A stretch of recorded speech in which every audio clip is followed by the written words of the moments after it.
Hi everyone and welcome back to SwitchUp and to a video series where we look at some games that are ridiculously addictive. Yep, so these games could be score chasers, those just one more try type games, or just longer games that you can't put down for whatever reason. Now, for whatever reason, we've actually had a remarkable number of these in the last couple of months, which is very useful. So we're going to go over those. As we say in every video, if you'd like to support the channel and save a bit of money, use code SwitchUp over at switchup.gg to buy your eShop credit and we get a little kickback from Nintendo. You save 5% instantly and 5% back in coins. So which games do we think are the most addictive recently? Well, let's find out.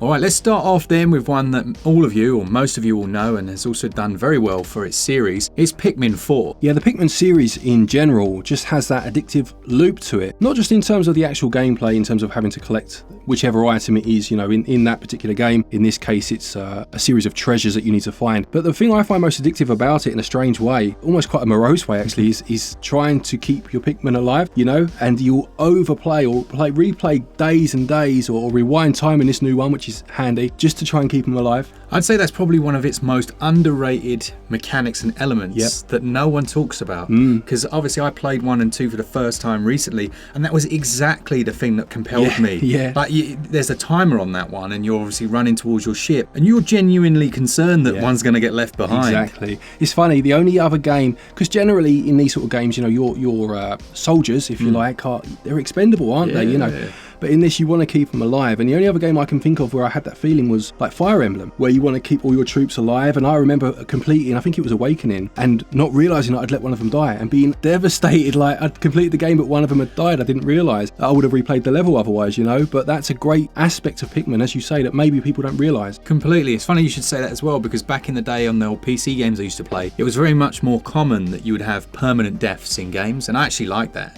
Yeah, for sure. I'm just going to give a quick shout out to my wife who completed Pikmin 4 the other day, and kind of similar to what I just said about Fire Emblem, she finished it and obviously was very happy, and then it gives you your stats, and she'd lost 8 Pikmin over the course of the game, which over 30 odd hours is impressive, but she was gutted.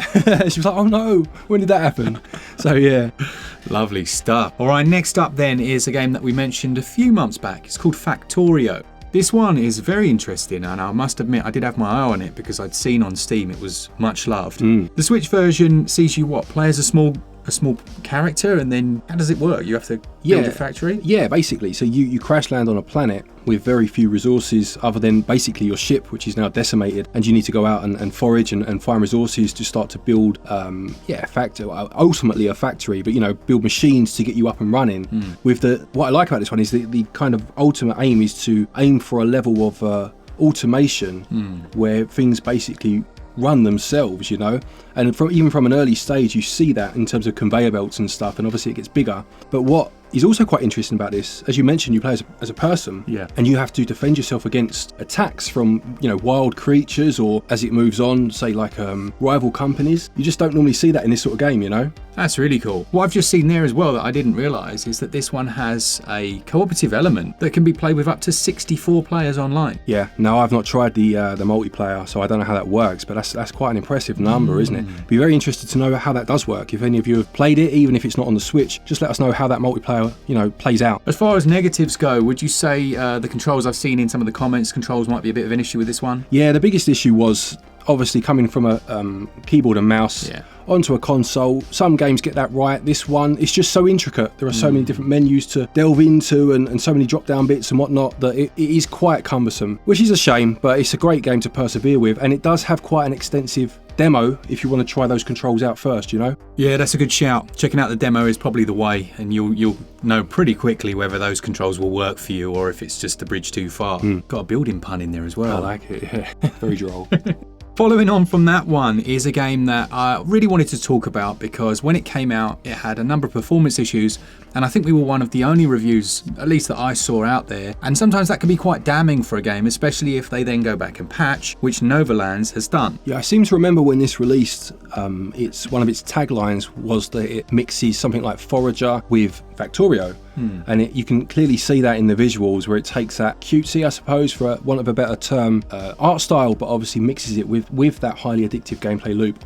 Yeah, once again, it focuses on automation, so that autonomy of your base, getting it to a state, like you said in the previous game, where it almost runs itself, and I think that's where a lot of the enjoyment seems to come from. There is combat in here as well. You got your blaster that you can use. I seem to remember Asdin talking about a few particularly nasty boss encounters that he had to fight through, but there is also the option of going the pacifist route, which is nice to see. Not many games give you those options, do they? It's usually you have to kill stuff. Yeah, absolutely. And it's nice to see that obviously as an alternative to Factorio, if maybe you're struggling with the controls in that one, this one is now a viable option because of that patch. Completely, yeah. It's running well now. It looks nice.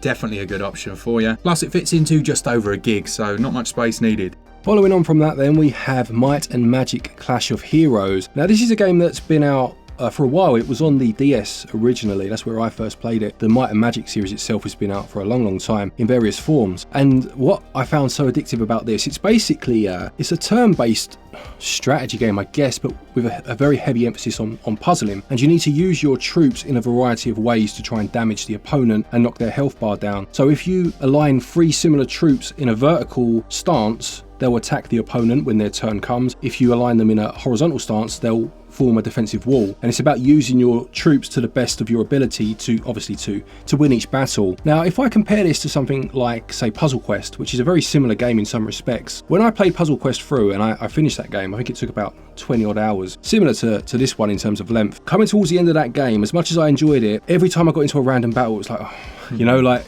just want to get to the next story part, please. Whereas I've never felt like that with this game. If, you know, I'm looking forward to each battle. I want to try again. I want to play the next one. Yeah, I'm going to play the role of the superficial gamer, right? Because I am a bit, you know, I look at certain games, I'm like, no, I'm not going to enjoy that. I looked at this when you showed me and I was like, oh my goodness, I don't particularly enjoy the aesthetic of it. And on a front, I was like, I'm not going to enjoy that, which is a terrible thing to say, but I am a bit of a judge a book by its cover. But this is so compelling. That mechanic you're talking about of switching in those troops, it just clicks, and it clicks quite quickly. It does. It sounds very confusing. It does sound confusing. But it does click, you're right. And it's like, wow, okay. Even though I'm getting demolished in multiplayer, I'm enjoying this. And the thing is, with the visuals, obviously, because it was a DS game originally, it went for a pixel style, which I prefer. I think it was .emu that did this particular remake. And it does look pleasant, and I do like that they have that kind of classic style about them in terms of their cartoony cutscenes. Yeah. But in terms of the actual on-screen gameplay, I think I would have preferred them to keep that pixel style. Yeah, no, I just was surprised by how quickly I started to see the synergies between the troops that I had. Yeah. Initially, I was just like, move what you can move. Yeah. And then I was like, well, hang on, I need to look a few moves ahead. Plus, I need to look at what you're about to do. Exactly. And then decide. And also, if you delete a unit from your team and end up forming a synergy that way, you save a turn. And it's all those little strategies that start to come into play. Exactly right. Yeah, really good game. I want to talk about Koa and the 5 Pirates then. I'm determined to get this into a number of videos because we haven't had a full review of it, and I just think it's much better than I thought it would be. Now, it's not just about it being better, this is an Addictive Games video, and there's a certain aspect to it that I found incredibly addictive, and that would be the races. So every time you finish a stage or complete an island, you'll unlock the race for it, and that requires you to really hone your skills to try and beat some other competitors. There are a number of different courses. You will have to use this strange double jump mechanic. I say strange because you hit the jump button, then you have to hit it just before you hit the ground to do a roll, and you hit it again to like double your speed with another jump. It sounds a bit cumbersome and a little difficult, but I think that's by design. And you get into a real flow of it and find yourself demolishing your opponents and trying to set those world record beating times. This will give you different rewards, small map pieces that you can then use to go and find extra islands that have other challenges on them. It's just a nice loop of extra content that's aside from the main game. Yeah, it's funny with, obviously, because when you mentioned a platformer in an Addictive Games list, as much as I like platformers, I've never found them addictive. No. I'll play 2 levels, 3 tops, I've had enough. And that's not to say they can't be addictive, of course, but you mentioning the race element, now I can see what you mean. You know? Exactly right, yeah. If it hadn't have had that, certainly it wouldn't be, in my opinion, in this video. Yeah. Boltgun came out about a month or so back, and I guess it got quite a lot of fanfare. I did enjoy it, but initially it had a few performance issues that kind of put me off, and then I've come back to it in the last couple of weeks, and it is actually very addictive. Now, what it does that I find addictive is something similar to, I don't know if you've played the new Doom games.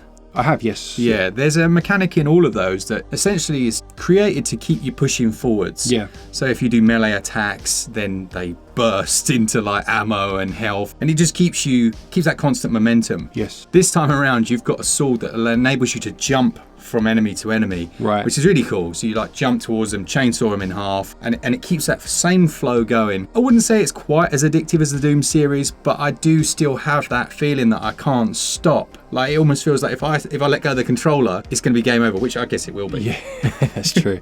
It's funny, isn't it? I can't speak for this one, obviously, but talking of those new Doom games, now obviously I played a lot of Doom back in the day, the original Doom, I mean, and I always play shooters in a very conservative way. First-person shooters, you know, and the new Doom forces you to be so aggressive, doesn't it? You have to be. And as much as Doom, the first Doom, was quite, you know, gory and whatnot, and it was all about high action, I don't think it forced you to play that way. And it was quite a culture shock playing the new one, you know? Yeah, I think a lot of people really do prefer the old style of Doom. I guess it's like the whole Zelda thing, isn't it? Things move on and it changes, and it's very difficult sometimes to get out of what you knew. I don't see why they don't do both though. A lot of the time. Yeah. Especially on these ones where you have multiple releases. You know, what do you reckon? Yeah, I mean you mentioned Zelda there. Obviously they do Breath of the Wild and obviously Tears of the Kingdom, but you also have things like the Link's Awakening remake, which is that top-down view again. So yeah, it would be interesting to see other companies adopt that style and keep a traditional game whilst making a modern game at the same time. I suppose it's just resources, isn't it, you know? Yeah, absolutely. But Boltgun is a fun one if you want something a bit different, a bit of a boomer shooter as it calls itself. I had a lot of fun with it, and it does have that compelling loop. What I also like, and it's not something you see all the time, is the fact that it lets you choose any of the levels from the get-go. So if you find yourself stuck or there's just an annoying level, you just skip past it. Yeah, that's good. That's good, isn't it? I like that. Then there's one that just came out on the Switch. It's Brotato, where you play as a very small potato, a number of them actually, and you're in a very small arena. In fact, the arena reminds me of, what's that game you're always talking about? Something TV. Smash TV. Yeah, Super like Smash TV. Smash TV. These kinds of games often take inspiration, don't they? And it has that feel about it. Now, each of your potatoes have different abilities, and on the surface of it, although it's a roguelite, it's very simplistic. There's no meta progression, which some people absolutely hate. So you're not constantly getting upgrades when you die. Right. It's just go back to the start. Have you unlocked new characters? Yes or no? Go again. Right. Which, yeah, it's an interesting one. Because it's inspired by Vampire Survivors, that's almost a genre into itself, and they don't tend to have that aspect. And it is more about mastering each of the classes to win. It's funny though, because games like The Binding of Isaac do both. Yes, they do, yeah. I suppose, I don't know, I've not played this one, but I guess things like Isaac have just expanded on that formula, haven't they? I mean, you mentioned Smash TV or things like Total Carnage back in the day. I mean, they were incredibly addictive, but they were very shallow. Yeah. So I suppose, as you mentioned, they're kind of going down that route, not to call it shallow necessarily, but haven't expanded on their gameplay as much as maybe other games that have been inspired by that quite simple premise. Absolutely, yeah. I think the addictiveness for me comes from trying to find a build that works. So there's a ranger class, and I made him completely overpowered to the point where, because you don't actually have to do the shooting yourself. Right. By default, it automatically shoots at enemies. Oh, okay, yeah. And then you can change that to be the right stick. And I initially did change it. Then I changed it back when I realised it was more about the choices you've made in terms of weapons. And Vampire Survivors is the same, right? You don't have to fire in that either, do you? Exactly right. And it's the same thing. It's about that, like, your choice on the build and, you know, obviously where you place yourself and things like that. But yeah, really compelling. Really enjoyed this.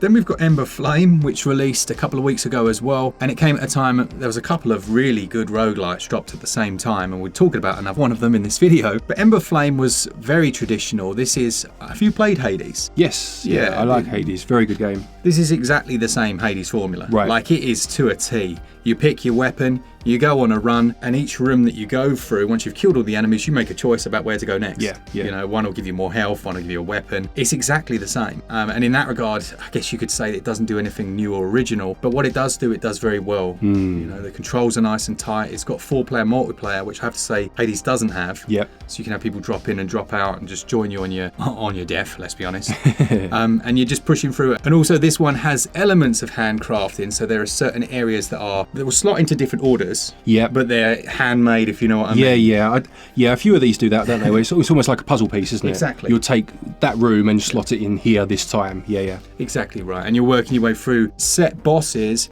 but there are mini bosses that will change as you go through the game. if I find myself up to like 2 in the morning playing games these days, then I know it's going to go in one of these videos because we play so many. We're not immune to getting addicted. But it takes a lot more, doesn't it? Yes, it does. It takes a special kind of game, or a very clever gameplay loop, or very well executed gameplay loop to stick, for sure. Now, off the back of that one, I had another that I reviewed around the same time, and I just prefer it for whatever reason. I mean, on the one hand, it has certain things less than that one. It's Doomsday Hunters, and it's single player only. But this is the one that had that lovely Amiga style. Yeah, I mean, it's funny because you mentioned just in passing a couple of weeks ago, this new game looks a bit like Chaos Engine, and I didn't think much of it, and then just saw a screenshot of it later, not knowing what game it was, and thought it was Chaos Engine. I was like, oh well, you know. So yeah, I can see where you're going with that. I wouldn't mind Chaos Engine on Switch. For sure, mate. Yeah.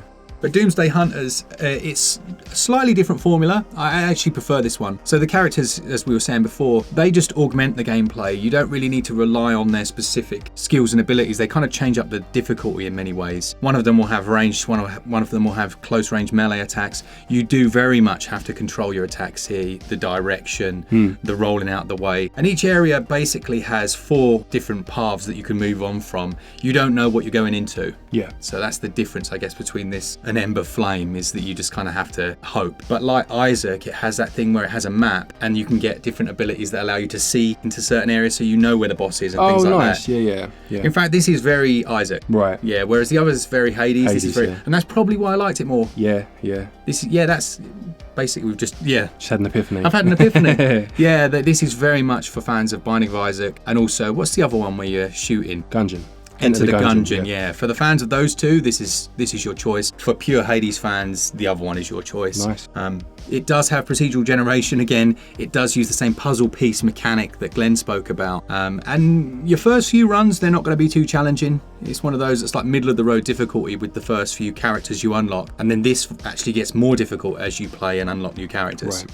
Let's end with something a little different then, and we have Zombie Army 4. So this isn't a roguelite, this is not about runs, this is very much level based. It's a third person shooter, of course, but it's still incredibly addictive, isn't it? We've gone back to this a number of times. In fact, this has become our Friday pizza night game, hasn't it? Yeah, it has. I mean, we played through Remnant from the Ashes. Could have made this list, to be fair. Very similar game, very good game, but this is the one we're currently playing, and it definitely just scratches that itch in terms of a team-based co-op shooter. Yeah, I'm trying to remember the name of the team-based co-op shooter that I used to love. Left 4 Dead? Yeah, it was Left 4 Dead, yeah, wasn't it? Yeah, and then there was like a sequel to that. That's right. But this definitely scratches that itch, like you say. You do have to work as a team, and it can be one of those where it will stick you in a situation you're defending a spot, and people are trying to revive each other. There's like worse and worse creatures coming. But it's also one where skill plays a huge part in it. We had a couple of people join us, and let's be realistic, they were way better than us. Yeah, definitely. Yeah, they were. And we'd be like crawling along the ground, zombies chewing on our ankles, and like Maverick would jump down and like one shot everyone and just lay out. The hand would come down towards your vision. Very much so. It was like Ace Rimmer turning up. Really wasn't it? We were the Red Dwarf crew. It was pretty sad, but it really was. And I guess if you're into that side as well, if you like showboating, like back in the old MMO days, it has that aspect because you can upgrade and level up your weapons in the single player and then take that online. Yeah. And there's little power-ups and things that just keep the flow going. Yeah. Plus you play with Ace Rimmer. So. Exactly, yeah. So really good game. Please do let us know your addictive games down in the comments. And a big thanks to all of you that enjoy the content. Yep, for sure. As Mark said, do stick any games that you would like to recommend in the comment section. It's nice for us to read them, but it's just helpful for everyone to find new games. Lovely. If you want to save yourself some money, as I said at the start, use code SwitchUp over at switchup.gg. And we also do have a Play Asia if you want to buy any of these physically. I think there's a link down there as well, isn't there? There is indeed, yep. You use the code down there and you get yourself 5% off of your order from there too. A quick thank you to our patrons and our channel members, of course, for your continued support, and to each and every one of you for watching our videos. Take care, and until next time, happy gaming.